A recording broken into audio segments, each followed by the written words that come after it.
Arash Markazi here. Yes, Laker fans are definitely the most passionate fans in Los Angeles, maybe even in the world. I mean, when you talk about Los Angeles, there's a lot of talk about Los Angeles being fair weather sports fans. What have you done for me lately? But Laker fans are so passionate about their team. They support them through the ups and the downs. I mean, obviously, they had some lean years from 2011 to 2019, but now they are the world champions.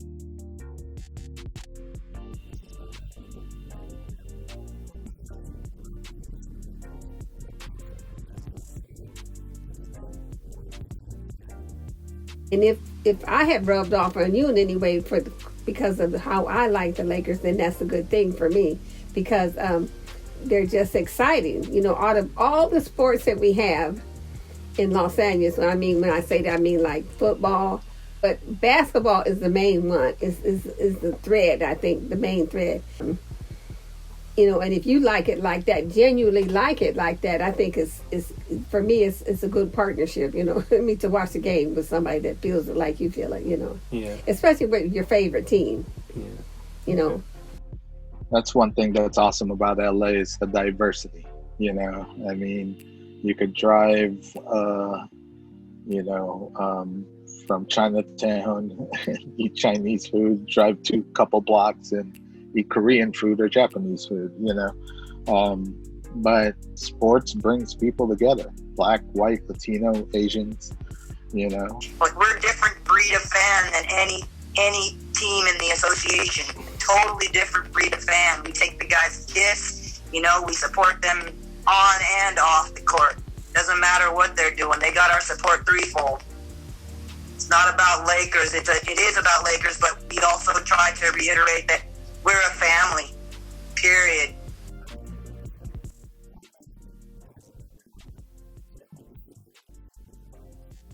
when I moved here with my kids from Chicago when they were young, before in Chicago, I really wasn't into basketball that much. I think maybe because I was younger.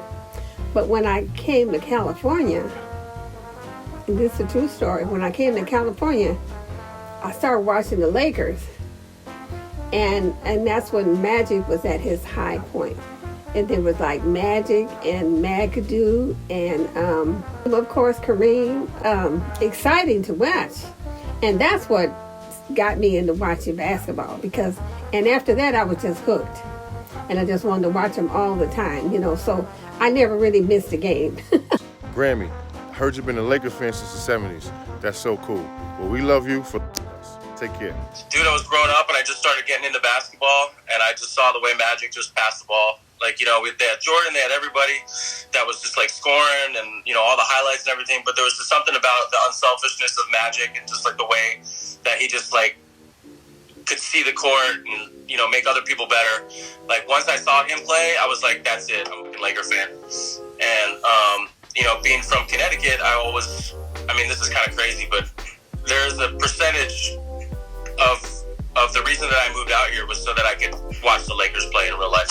I am from Cali, so Southern California at that. So, it was the only option, like you can't really choose anybody else. There's no other teams to even think about, And some people may bring up, I think there's a team called like the Clippers or something. I don't even know. I think it's the Clippers or something like that. Something I wouldn't know. I don't know anybody who roots for them. You know what I mean? So it's just simply what, if you grew up in Southern California, you're gonna root for the Lakers, So that's just how that got started. It was just a natural progression of life for me. Yeah. Over the years of my playing career, the LA fans have been spectacular. To get them excited, you had the Laker girls, you had Dancing Barry doing his thing, but the LA fans are like none other. Simply for the fact is because they're going to be loyal, and contrary to what everybody says, they do not sit on their hands. Basketball has been great here. Started in the 80s, the fans have been rabid, and now you take it through the 90s and the 2000s with Kobe and Shaq doing their thing, going to the Staples Center. Basketball is blown up in Los Angeles, and we even have more fans now. Our fans are diverse, all around people that come to the games and support and give us all the winning energy. There would be no Koob or Kuzma without our Laker fans. We love them. We adore them. Go LA!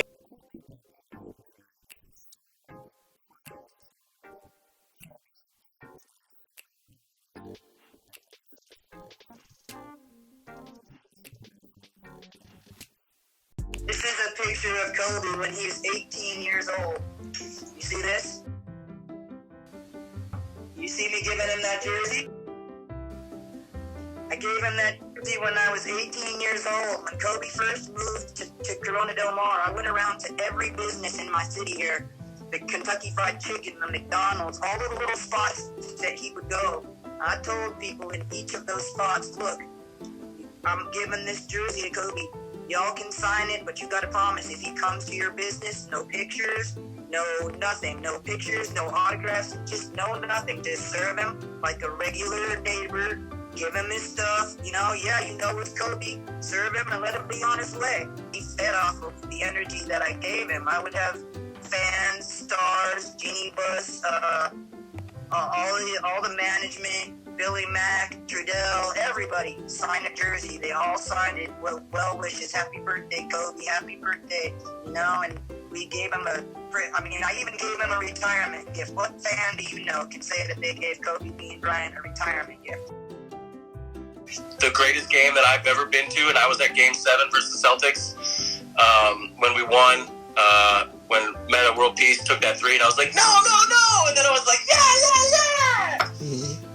That was pretty good. But Kobe's last game was a memory that I'll never forget. It's like we paid $350 to get into the upper deck, me and a couple other friends, and man, I cried, dude. I cried like a little baby. Just being up there and watching him, just like, when Shaq challenged him to get, 40 or whatever, and then it's just just to see it all come to fruition and wrap up, like it was just the definition of bittersweet.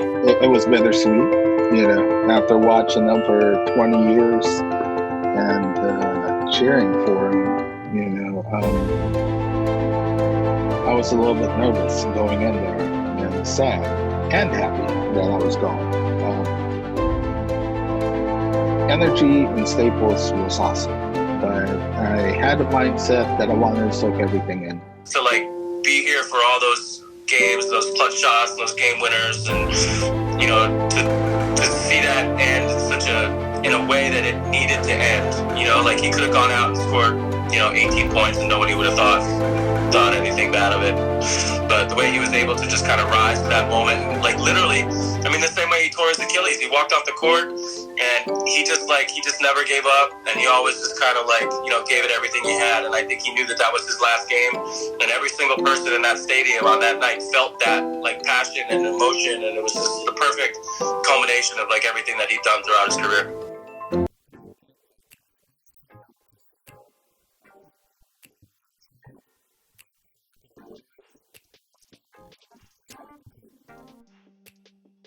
During that time frame where they were both in their prime, is just, it's an honor to be able to describe and talk about and even share with my kids sometime down the road, man. Just being like, yeah, probably the best 1-2 punch duo to ever play the game. And during my whole time being a Laker fan, I got to watch almost every minute of that. So that's one thing for sure, just that I don't take for granted.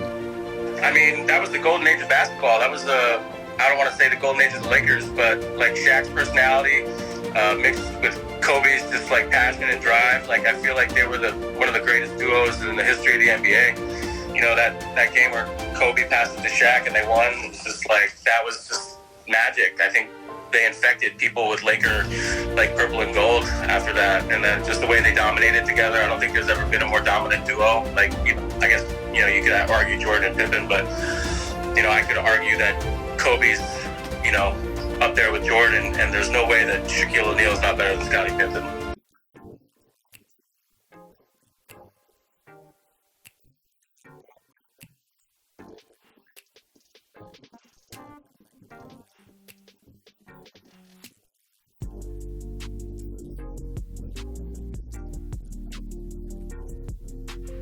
A quick story when I got into it with Kobe when I was in Orlando. Laker fans were on my head. Death threats, don't come back to LA.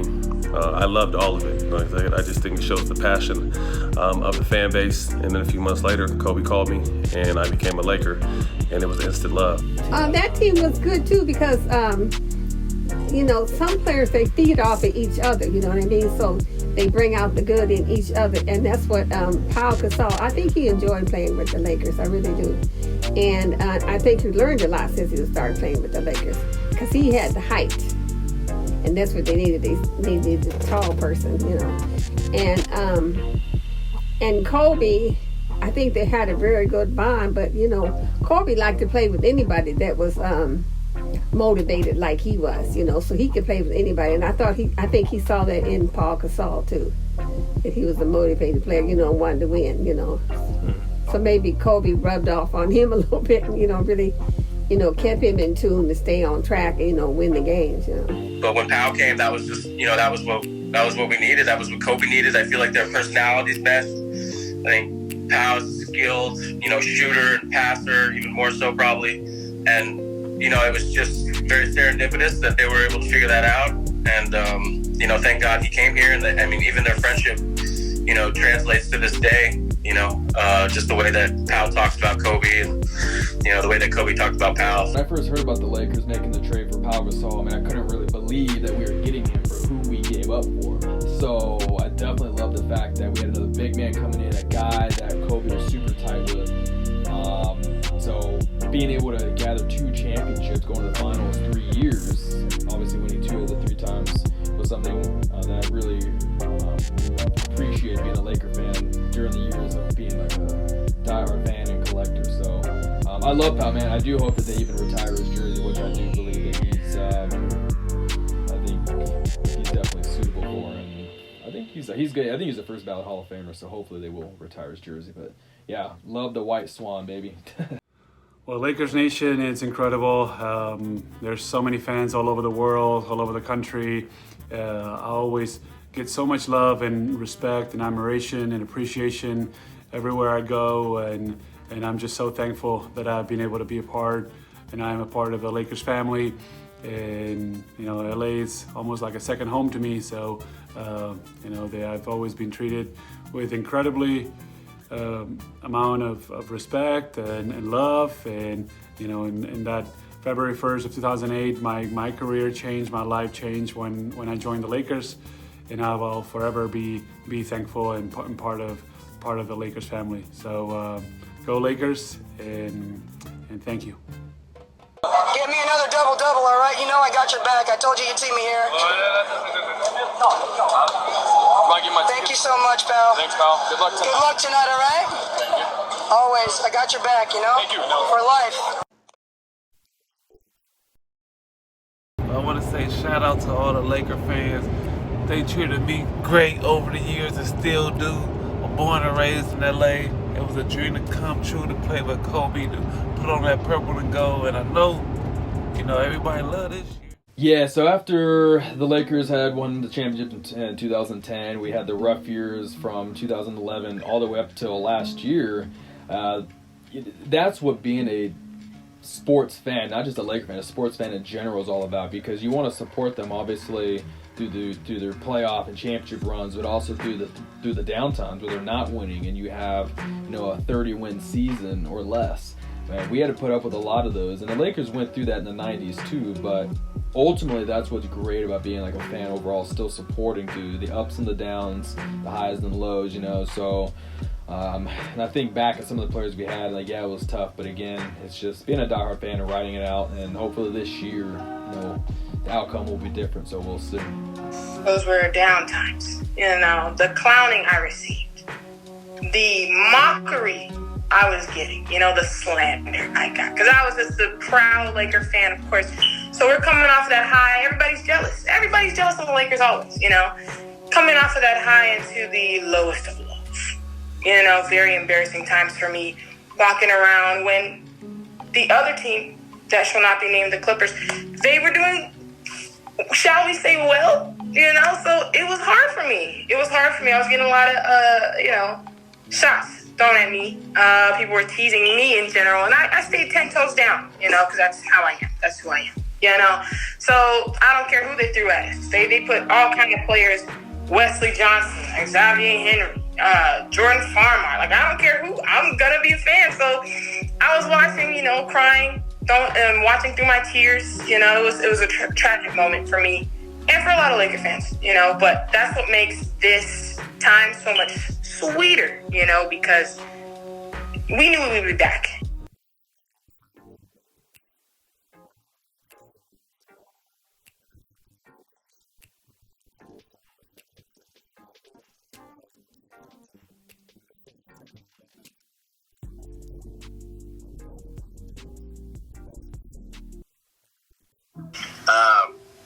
I was swimming with some friends, and we had been checking online all day because we knew something big was going to happen. We just didn't know what. So we took a break from our phones. We jumped in the pool. We're sitting there, and then this guy comes out of his house screaming, "LeBron to the Lakers! LeBron to the Lakers!" And we're like, so we rush in to our phones, and we confirm that it was true. And I have mixed feelings about it to begin with, I'll be honest. But me as a Laker fan, Kobe fan, really, I'm gonna be honest, I didn't care for LeBron. Okay, I'll say it. I didn't like LeBron. I didn't like LeBron because it was the whole Kobe versus LeBron rivalry. So I was always obviously on Kobe's side, and I just hated LeBron. And then he was dominating, and then he had so many bandwagons, and my disdain for the bandwagons is just monumental. I just can't do it. So I just didn't like him. I really didn't. I couldn't stand him. Just on the court, of course. When LeBron came, I wouldn't say it's necessarily like the pick that I would have, or the trade that I would have chosen off the bat, just because of all the hype and everything. But, dude, I mean, it couldn't have worked out any better. You know what? I think most Kobe fans felt that way. You know, just because on how the NBA portrayed LeBron as the person that's going to take over Kobe, you know. But after LeBron came and started playing, I was all on board. I was all on board after that because I could see his love that he had for Kobe and the love that he showed for the Lakers, the tradition of the Lakers.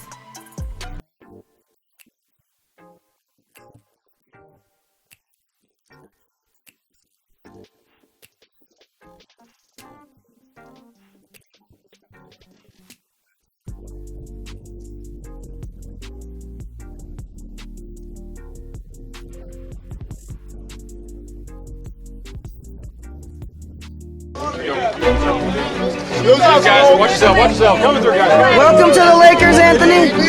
Welcome to the Lakers. Love you, AJ.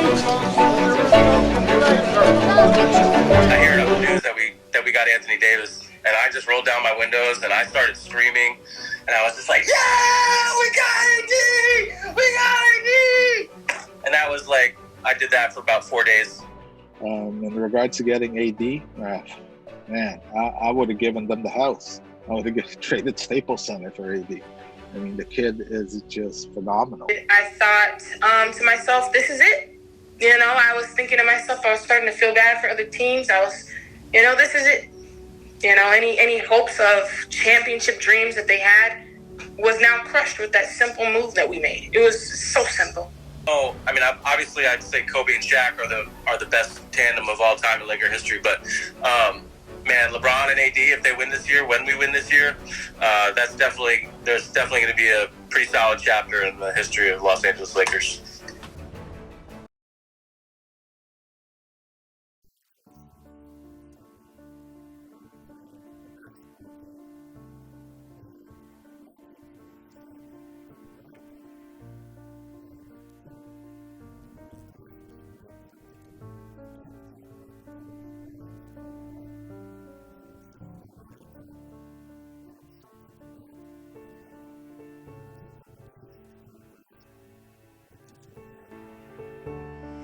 Yeah, that was another one of those incidents in life where you know exactly where you were and what you were doing. Oh, very hard. I mean, it was like it was unreal. It's like it wasn't even real because it was just a disastrous thing for me. Even though Kobe had retired and he wasn't playing anymore, but the fact that he went out like that, I mean, we all have a time to go. But to go out like that and with his daughter, I just thought it was just horrendous. It was just devastating, really. It was just devastating. Your guys, Laker Sparrow, Kobe Wan, Desiree, we all met up and we just kind of like had our own little, moment together. We just remember him and stuff like that. So like I said, it just, as sad as it was, I think it brought, not only like an organization together, a fan base together, but a city together. And honestly, dude, it brought the world together. Crying, it was shocking, jarring, everything. People were like, my phone was ringing off the other people calling me. I was like, I cannot answer these. I was just in such shock, And I was just in shock. I mean, it didn't even seem like it could be real. I had heard that people were gathering around the Staples Center and LA Live, and there was a mural. People would start chanting, Kobe, Kobe, Kobe. But for the most part, it was pretty quiet and solemn. And we were there for a few hours, and then on our way back home, I happened to live about 10 minutes from the Mamba Academy. So we stopped by there on our way home, and it was much smaller. There was only about 15 people. And it was even more quiet and more solemn.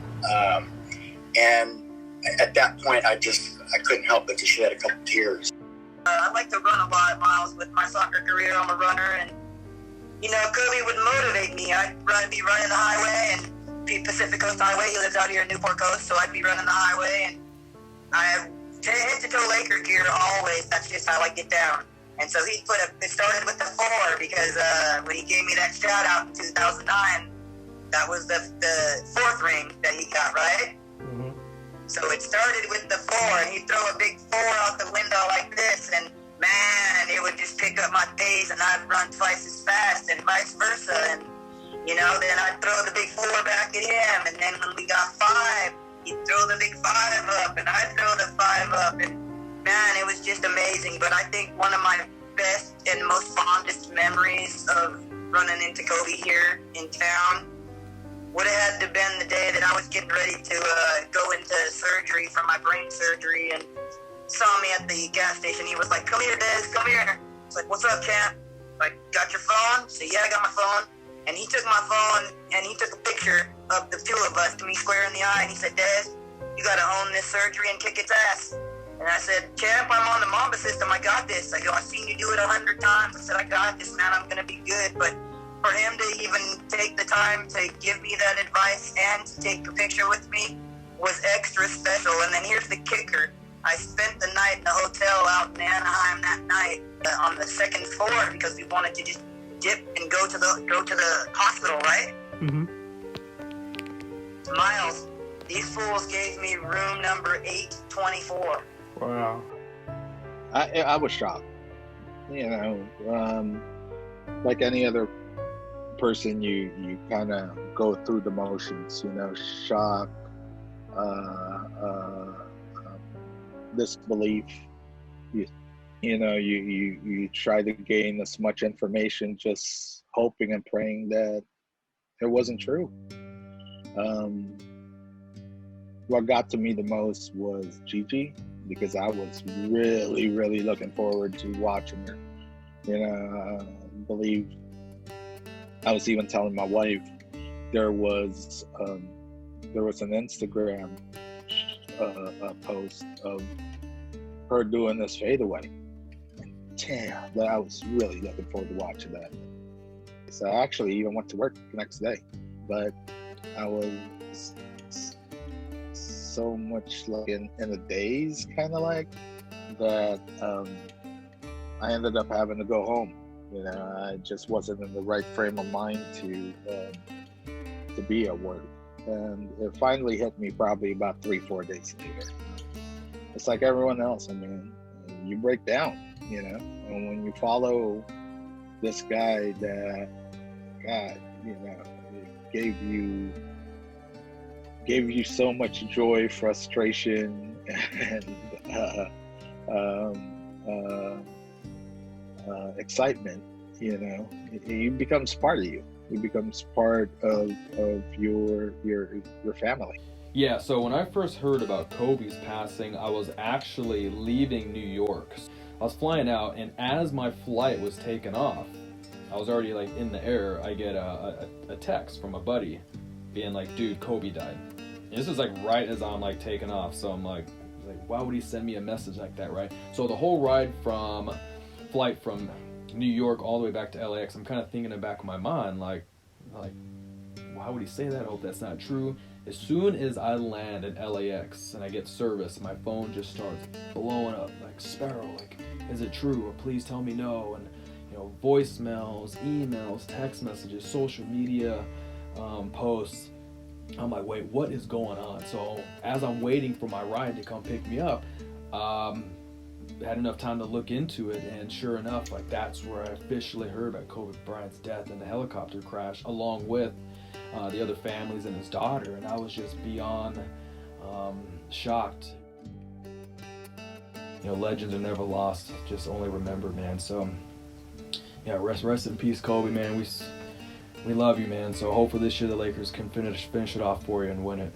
Such a horrible day, and I'm so sorry for all you Laker fans who are suffering like I am. I'm so sorry. We love you, Kobe. We love you, buddy. We love you. Rest in peace.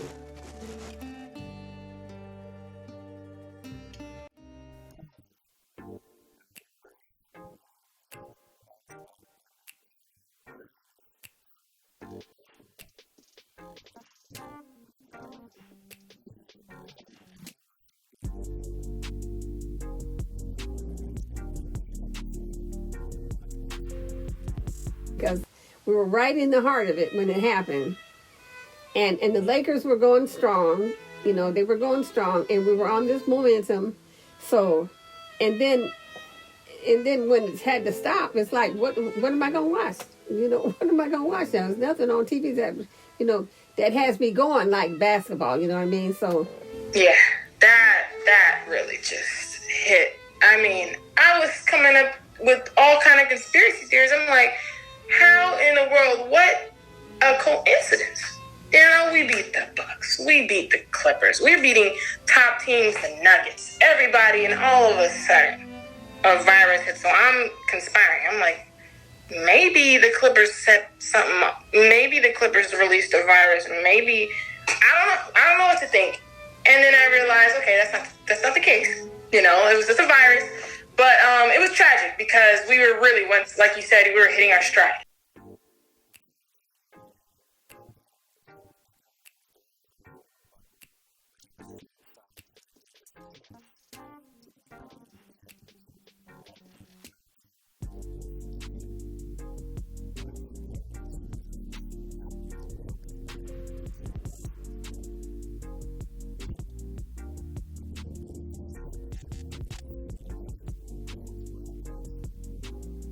I think the fans really do deserve a documentary or some type of praise because, you know, and I've played in many places, and all our fans, not just the Lakers fans, but all the fans throughout the world make us special and make things happen for us. They're the reason why we have a job. So big, huge shout out to all the fans, all the organizations I've played for, especially the Lakers organization. I'm there now, and they've been key to us. It's unfortunate that we haven't been able to have them throughout the whole year. We're definitely going to need them in the playoffs. It'll make a huge difference. But, you know, all fans, what they mean to me, especially Lakers fans, they mean a lot to us.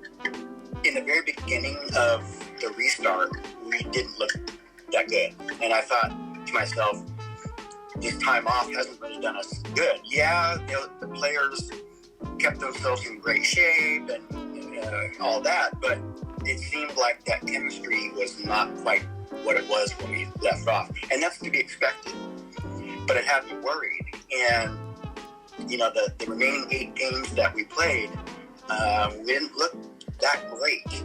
So it was definitely concerning. But I think once the playoffs started, we started to look like we did last February, March.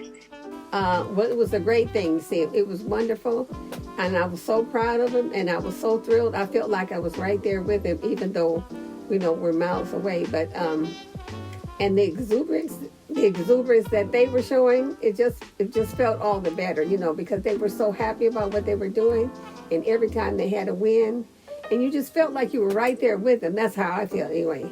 You just like you just pulling them along, you know, and giving that. And it gets me so much that when they're on the verge of maybe losing, I can't even watch. Oh my Lord, I can't take it when they play stupid like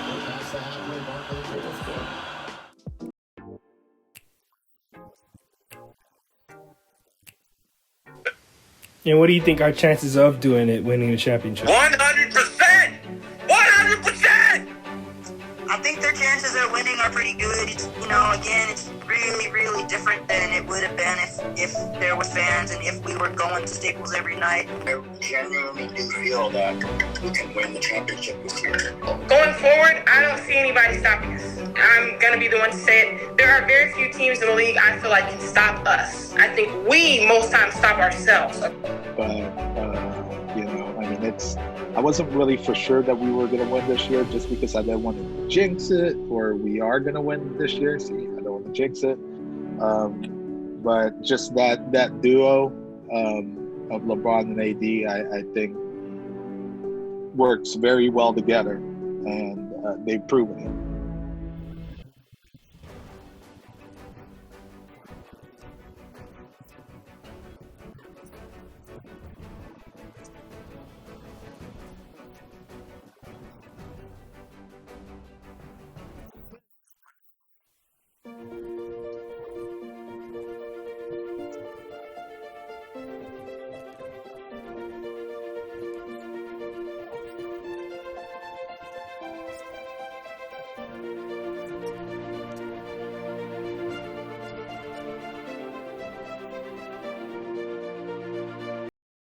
So, now, the 2010, I mean, obviously I was a kid. I was in elementary school, so I don't really remember that much of us winning. I know I remember them winning, but I don't remember the celebration. But this, we kind of watched, which is cool because we've been watching together since. Yeah. So this is our first championship, at least for me. Yeah. Me being aware of it and remembering it. How was that to actually win a championship? Well, I think it's shared with you, you know, because I had already seen them win a championship. So to share it with you, and then you're such a Laker fan yourself. So even to share that win with you, so now you have your memories, and you have your memories of me being there with you, watching it. So that's to me is a highlight, you know, for our relationship, you know, and then you love the sport like I do. And if I've rubbed off on you to like the sport, then that's all the better too, you know.